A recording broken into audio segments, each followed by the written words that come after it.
Hey Kaiju fans, I'm Titanollante, and today we look at the god of destruction, SpaceGodzilla.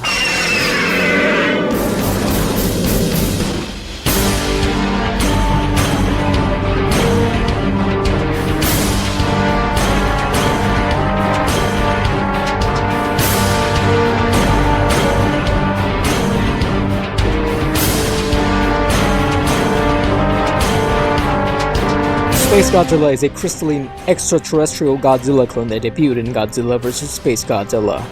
One of Godzilla's most intelligent foes in the series, SpaceGodzilla exhibits displays of planned combat strategy throughout his debut movie. This is further evidenced by the fact that SpaceGodzilla sought to dominate the Earth of his own free will. Unlike Godzilla, who in the Heisei series of films is depicted as a force of nature, neither good nor evil, SpaceGodzilla appears to have an element of true malice, as according to Mothra's Cosmos, SpaceGodzilla intended to kill Godzilla so that the Earth would be defenseless when he dominated it. SpaceGodzilla has both a 250-meter, 720,000 metric ton flying form, and a 120-meter tall, 80,000 metric ton combat form. Before the name SpaceGodzilla was chosen, the monster was also known as Crystal Godzilla.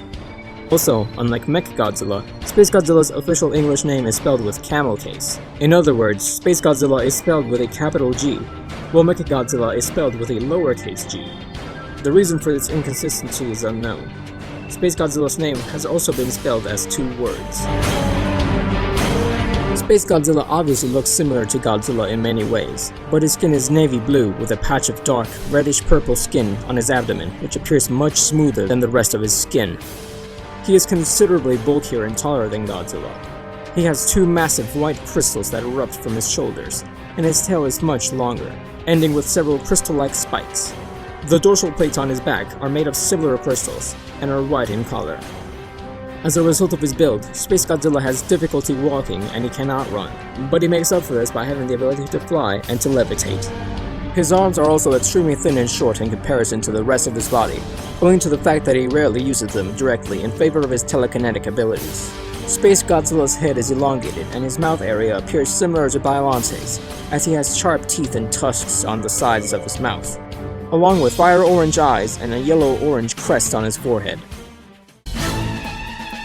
In Godzilla vs. SpaceGodzilla, the human characters hypothesized that Godzilla cells somehow cast into space fell into a black hole and began assimilating crystalline organisms, then came out from a white hole, evolving rapidly by absorbing energy from exploding stars. It is not known for certain what caused the Godzilla cells to fall into the black hole, but it is explained in the film that either cells from Godzilla's previous clone, Biolante, who by the way was not erased from history, please watch our Godzilla vs. King Ghidorah Time Travel Explained video, escaped Earth's orbit when she rose into space after battling Godzilla in 1990, or that Mothra unknowingly carried the cells into space on her wings when she was going to space to deflect a meteor headed for Earth in 1993. SpaceGodzilla was first seen flying through space, where he destroyed a manned NASA satellite. He battled Mothra while he was on his way to Earth, and defeated the mech. He then landed on Birth Island and attacked Little Godzilla, but Godzilla arrived to save him. SpaceGodzilla quickly overpowered Godzilla using his telekinetic skills, and then trapped Little Godzilla in crystals. He flew away and over Japan, eventually landing and setting up his fortress in Fukuoka. Mothra arrived in Fukuoka to battle SpaceGodzilla again, but was no match for the monster. Godzilla soon arrived as well and joined forces with Mothra. Mothra split into Land Mothra and Star Falcon. Land Mothra drilled underground and knocked out the foundation of SpaceGodzilla's power source, the Fukuoka Tower, while Godzilla toppled the tower from ground level. Godzilla then had the upper hand, and Mothra used its spiral grenades to destroy SpaceGodzilla's shoulder crystals. In retaliation, SpaceGodzilla blasted off one of Mothra's arms, and proceeded to impale the mech on its tail and throw it into a nearby building. Akira Yuki tried to pilot the damaged mech back into battle, colliding with SpaceGodzilla. However, the damage to the machine made it almost impossible to control, and the machine crashed into several buildings. The weakened SpaceGodzilla was about to explode, but Godzilla blasted him with his red spiral ray multiple times, also blasting and destroying Mothra in the process. SpaceGodzilla let out a weak roar and finally exploded into spores of light that floated back up into outer space. SpaceGodzilla has a lot of abilities, so we'll try to run through them as quickly as possible. Corona Beam.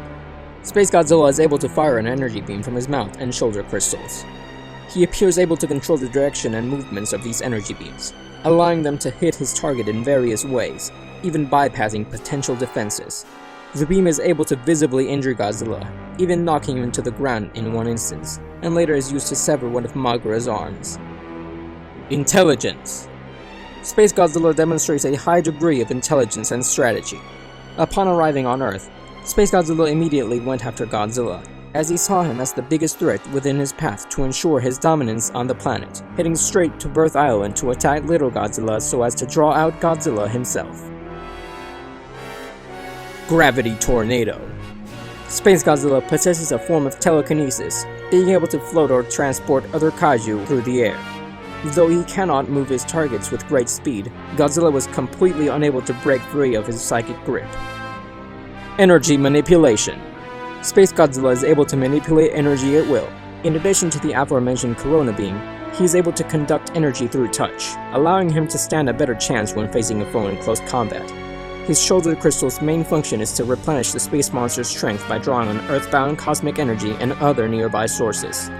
SpaceGodzilla can also combine this power with his geokinesis to maximize his energy as well as create structures able to attack his foes. He can also produce an aura that can cause electrical disturbances. Geokinesis. SpaceGodzilla can grow crystals from the ground for offensive or defensive use, as well as provide him with a source of energy.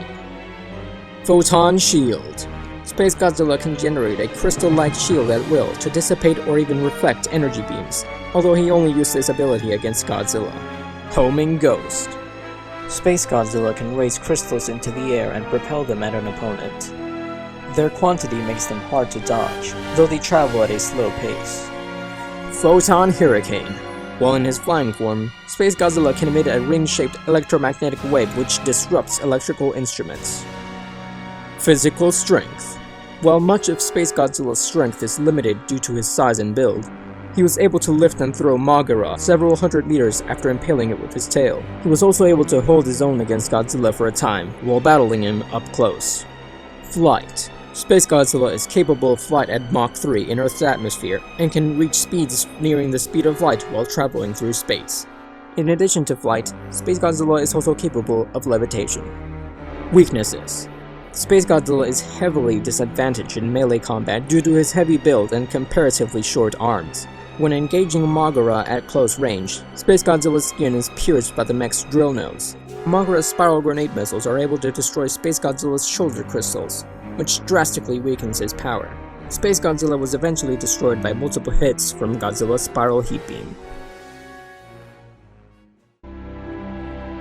SpaceGodzilla's flying form weighs a massive 720,000 metric tons, making SpaceGodzilla the heaviest known monster in the entire Godzilla franchise. Biollante and Bagan are close behind, at 200,000 and 280,000 metric tons respectively. That, or SpaceGodzilla's flying form might not even be remotely the heaviest, and might actually be 72,000 metric tons, rather than 720,000.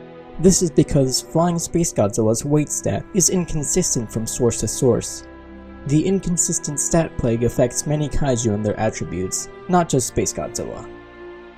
An early version of SpaceGodzilla, called the Astrogodzilla according to G-Fan issue 105, would have led an army of giant alien dragonflies that he would have sent to Birth Island to attack Little Godzilla. Godzilla would have teamed up with Mogra and Mothra to defeat him. SpaceGodzilla's design is a modified version of Super Godzilla, the transformation of Godzilla found in the Super Nintendo game of the same name. Minoru Yoshida designed the concepts for both monsters, originally creating Super Godzilla for the game, but later recycling the look and tweaking it into becoming SpaceGodzilla's final design.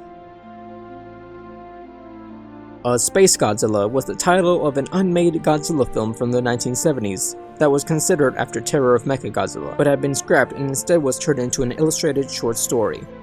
This bizarre story began with the discovery of a female alien Godzilla named Roseanne, who was dying from diabetes while pregnant with her son Lilin. Human scientists converted Roseanne's body into a spaceship, allowing her to carry Lilin to Godzilla planet, where he fought alongside his father Kunin to battle the evil Sunarian aliens and their leader Gamani. Aside from the title, this project has nothing to do with SpaceGodzilla.